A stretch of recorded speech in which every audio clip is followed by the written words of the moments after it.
Hello! Good afternoon mga karis. Ito na po ang pang 31 episode ng ating Real Channel pendant. Okay?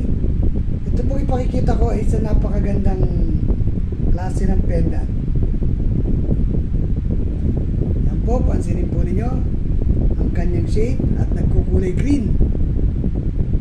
Yan po. Napakagandang pendant po yan na hugis mango. Hugis mangga po yan na maganda sa inyong pang araw-araw na panlaban sa mga hindi nakikita. Swerte sa negosyo, magaang sa pakiramdam. Yan po ang ating birdstone. Yan. Isa po siyang limestone, mga ka-reels. Hindi po siya quartz. Bato po yan na nanggaling sa bundok.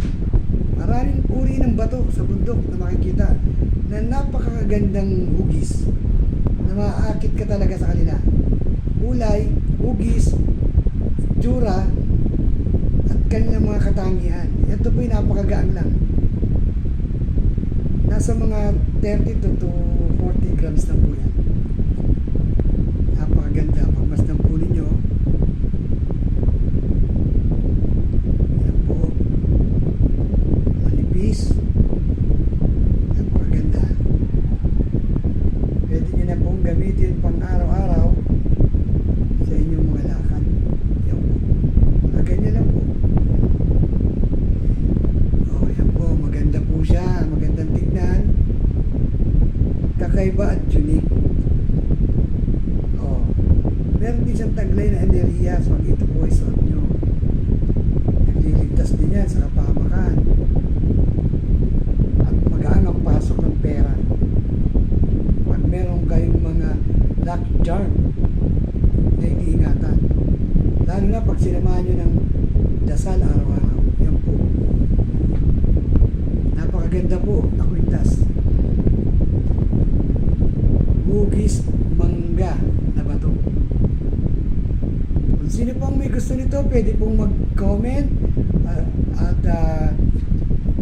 mag-subscribe sa aking YouTube channel and Reels.